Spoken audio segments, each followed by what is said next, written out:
Not going to get into all the details of this picture here, it doesn't really matter. The inner part of the eyeball is filled with fluid. So we actually have fluid that exists here between the lens and the cornea. There's a fluid. And there's also a fluid that exists here that fills up the inside part of the eyeball, just deep to the lens, okay, which we call a humor as well. Okay? So we call aqueous humor and vitreous humor. So this is called vitreous, and this is called aqueous.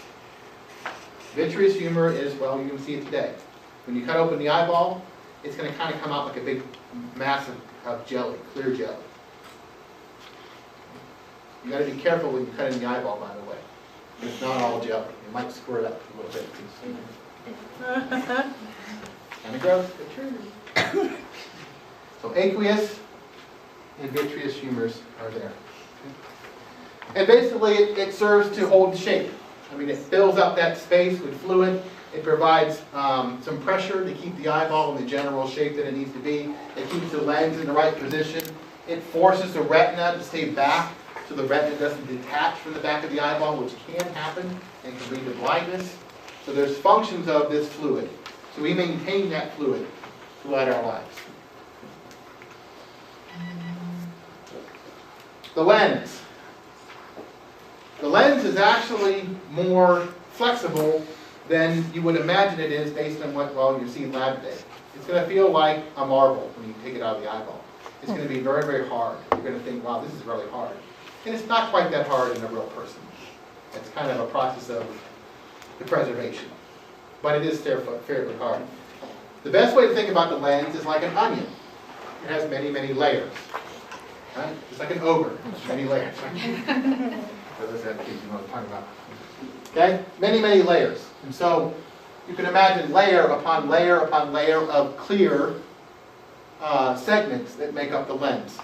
Now, the lens can change shape. It can be squished like a ball, or it can be flattened like a plate. In the process of doing that, it's going to bend the light. It's going to refract the light. We'll see more about that in a few minutes. So this lens is flexible. It has to be flexible to allow light to be bent. The reason for that is real simple. The back of the eyeball, we have to focus that information, that photons of light energy, has to be focused on the back of the eyeball. If it's not, it's blurry. Okay, case in point. So if I'm looking at Polly, right, everybody else in the room is blurry. Because the light from her shirt is hitting the back of my eyeball, and everything else is hitting other portions of the eyeball, or even back behind it. Okay? So I'm looking far away, my lens will change or accommodate in response so that the back of the wall there will be in focus, but everything else that's in front of you will not be.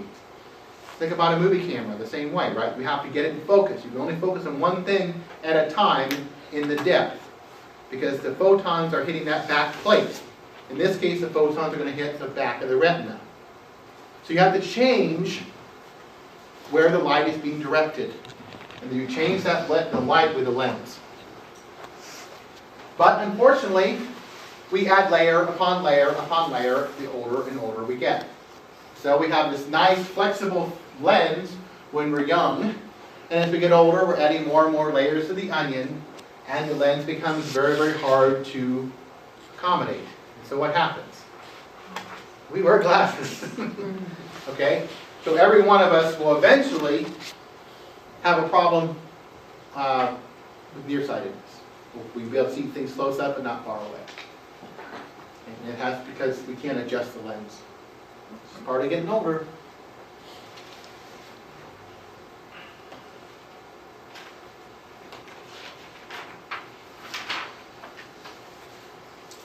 This is just basic background for you guys, not something on the test, but in case you're not familiar with light in general.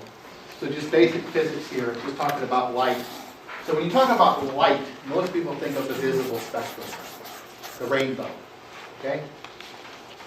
But in reality, light refers to anything along the electromagnetic spectrum. So it refers to gamma rays, X-rays, UV, infrared, microwaves, and radio waves. All of those actually are considered light, believe it or not. Okay? It's just different types. The visible light is actually a very narrow band between 4 and 700 nanometers. So we can see we see that frequency as visible light. Okay? When we see, well, you probably know all this, I'm probably telling you something you guys already know. White light from a light bulb or from the sun is actually all 7 colors at once. You guys know that? Okay. So when you see all 7 colors, it blends together as being white light. But you can separate those out by bending the light in a prism or in water, and that's how you get a rainbow. Right? It's also why the sky is blue. You didn't know that. The sky is blue because you get refracted. Everything gets refracted but the blue, and you see that. When the sun's over here instead of up here, it refracts it, you get the oranges and the reds. The only difference in blue and that is this wavelength that gets refracted. A little physics lesson for you. Okay, that's all it's about. So visible light's what we're talking about. Really short amount of wavelength between 4 and 700. And you can see closer to the 400 is where we get the blues. Closer to the red is around 5, 6, 700, where we see the red colors. Okay? And so it's now not too hard to imagine why we have rods and cones. The rods now, which again are going to pick up the black and white, and the cones are going to pick up different wavelengths. The cones are going to be designed to, okay, we have a blue cone, it's going to be designed to pick up 420 nanometer wavelengths. And the red cone is going to pick up closer to 520 or so nanometers in wavelength. We're going to have different colored cones responding to it. I mentioned this too, the idea of refraction.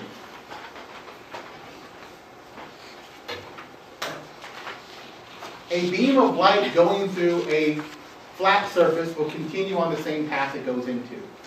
But when it's bent, and the refractive index is different, and we'll talk about refractive indexes, it'll bend it slightly.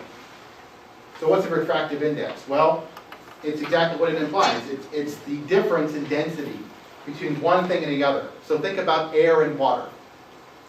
It has a different refractive index. Don't believe me? Go to a swimming pool, throw a quarter in the bottom. You can stand over the pool and see exactly where it is. Now stand to the side of the pool and find it. It's bent in there. It's not exactly where you think it is because it's being bent. The light energy is being bent. Because the refractive index between the pool water and the air is different. So depending on the angle. So we have to make adjustments in our vision. It's more complicated than that though. Because when you actually go through a lens, you don't only do that, you don't only bend the light, but you actually flip it upside down. This is one way to kind of show you how this works. So if you look here, here's the blue, orange, yellow, and purple, let's say. Right? But look here, when it actually goes through a lens, that light is flipped. So now the blue, instead of being here, is upside down and on the opposite side. It reverses it, flips it upside down. You may not think about that, but that's exactly what happens. Your brain knows that though.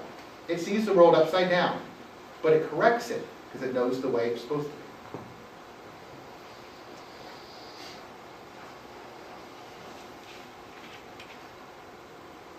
Okay, good.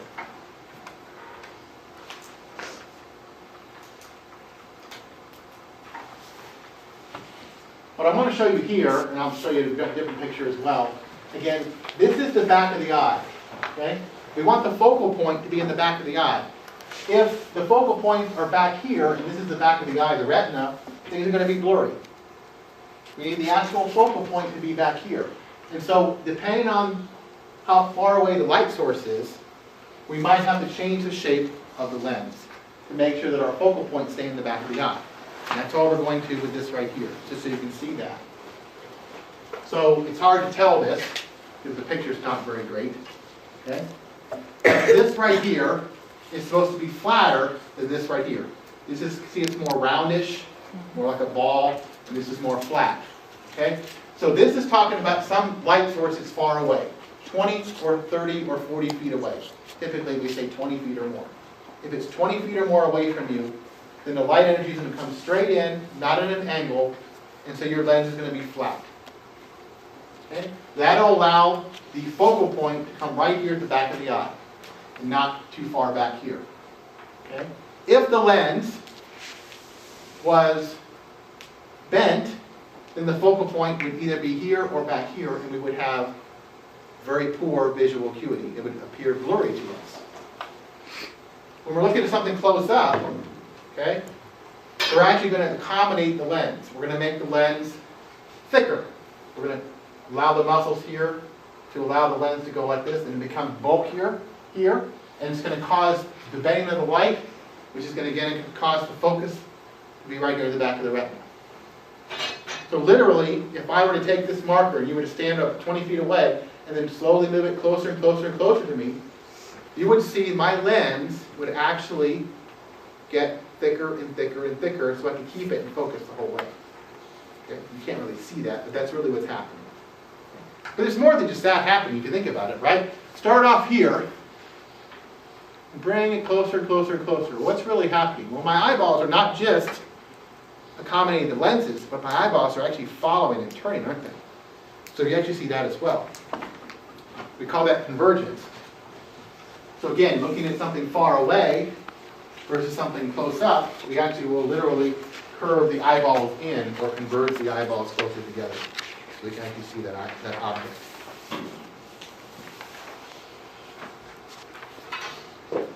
The last thing here that you end up doing, and we'll talk about these all three in a minute, is constriction of the eyeball, or constriction of the pupils, I should say. Again, that's the hole that's in the iris. Do I have a picture? I thought I did.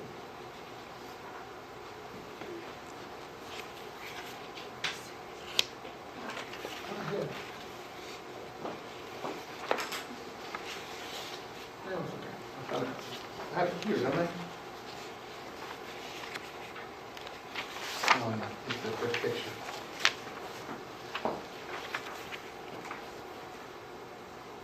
Yeah, sorry, I'm showing it here too. So see how big this is versus how small this is here? We can change the size of the hole, the pupil, to allow more light or less light in. Again, it's in response to objects that are far or close up. So we have several things that change, right? We have the lens that changes, we have the pupil that changes, and we have the direction of our eyeballs that change in response to seeing something far away and something close up.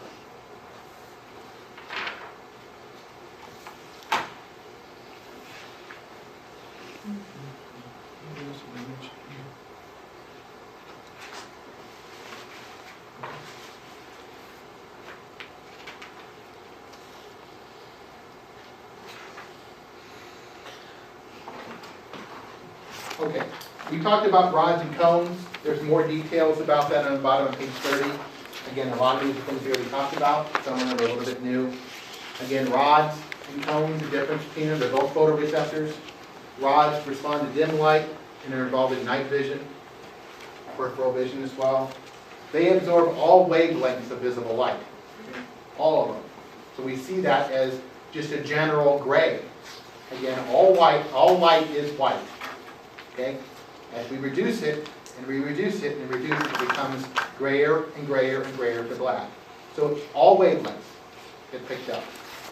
We can't see differences in colors because we pick them all up with the rods. Okay? So all we see is gray tones is one way to think about that. So we have fuzzy, indistinct images. We can kind of roughly tell what we're seeing in the dark, but not very clearly. Cones, again, only respond to bright light. They have vivid color. You can see vivid color. High visual acuity with high resolution, your HD TV. Now, as far as how this works, it's on page 31. You don't need to know any of this. This is just for fun. Okay? This gets a little bit complicated to really understand how this works. But I'll explain it to you really quickly, not very long. Okay? We have three types of rods. Sorry, three types of cones. Sorry. We have blue, green, and red. Blue, green, and red. So the blue cones respond to blue wavelengths, 420. The red responds to red wavelengths, right around 560 or so. Okay, and then we have green that respond to ones in between. So we have three cones that pick up three different wavelengths of light, and all three of those come together to give us every color we see. That's kind of weird. Think back to kindergarten art, right? You combine things together. fact, anybody remember the old style TV? We used to have that. I don't know if anybody's old enough for that. They used to have a projection TV that would have 3 colors. Like a lamp with 3 different colors, and there's those 3 colors. Those 3 colors would project together and give you your full picture on the TV. It's kind of cool. It really showed how the vision works.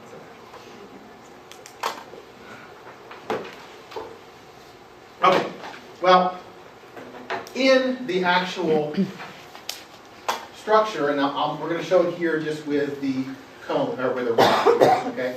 This is a rod, you can tell by the shape.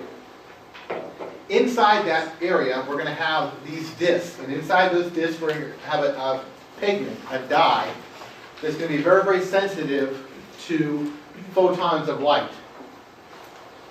Now, that pigment is called retinol. It's a form of vitamin A.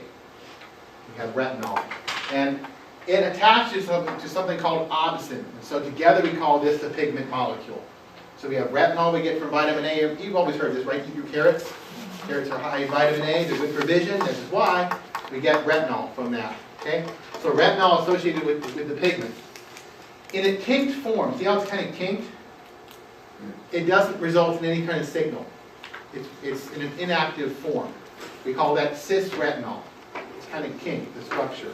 However, when a photon of light hits it, again, in this case, any wavelength, it causes it to go from a cis to a trans formation, and it detaches